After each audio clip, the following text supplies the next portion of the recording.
Setiap hari, ribuan orang berpindah dari desa ke kota, dari suatu negara ke satu negara lainnya. Mereka membawa harapan mencari pekerjaan, pendidikan, dan masa depan yang lebih baik.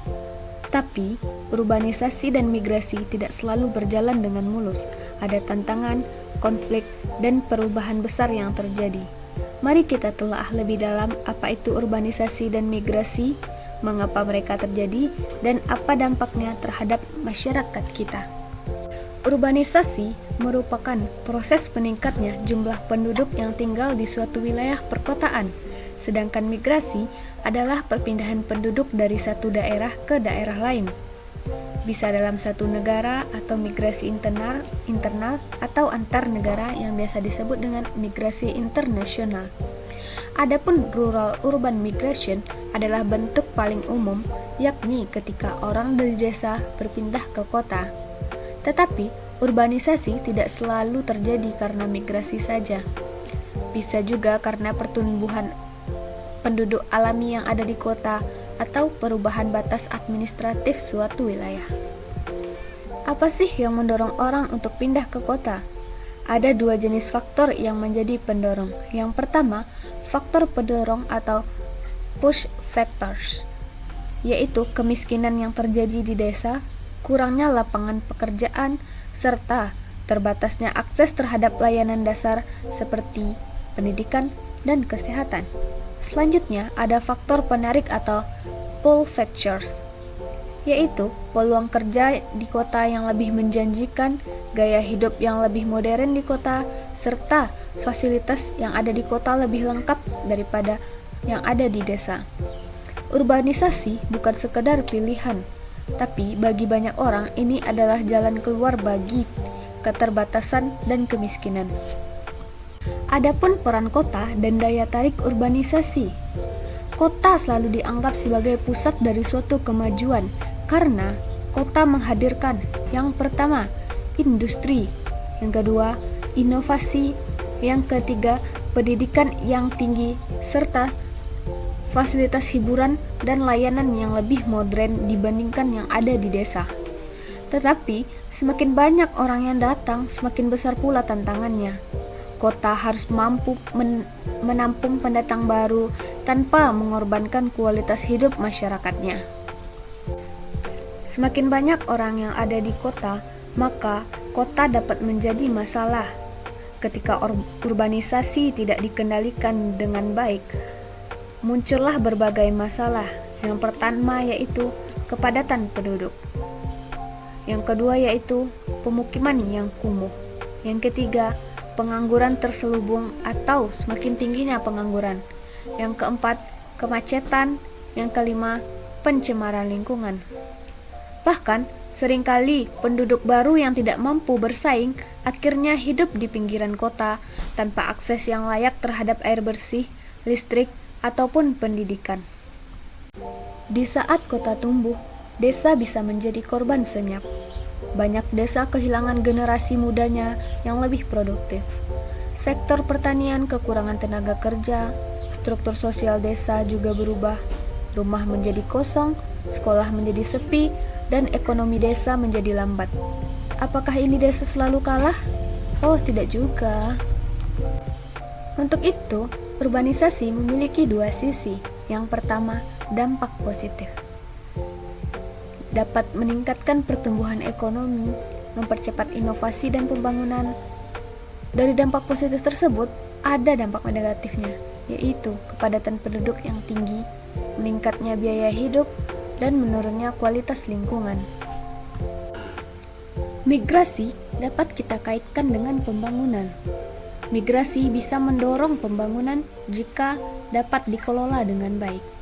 Di kota, para migran bisa menjadi bagian penting dalam ekonomi informal, dari buruh bangunan, pedagang kaki lima, hingga tenaga kerja pabrik.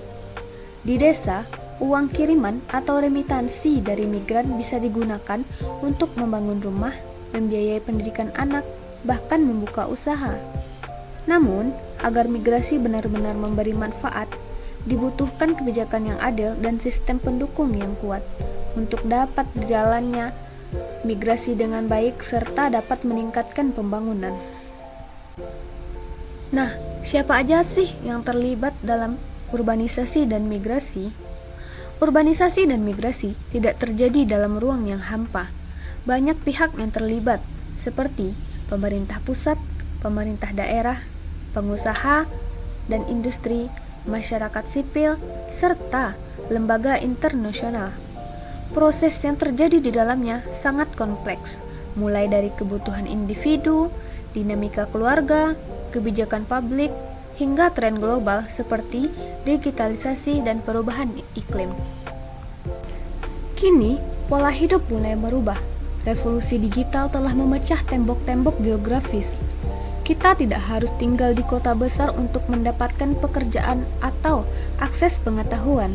Dengan laptop, koneksi internet, dan kemampuan digital, seseorang di desa kecil bisa bekerja untuk perusahaan di Jakarta, bahkan di luar negeri.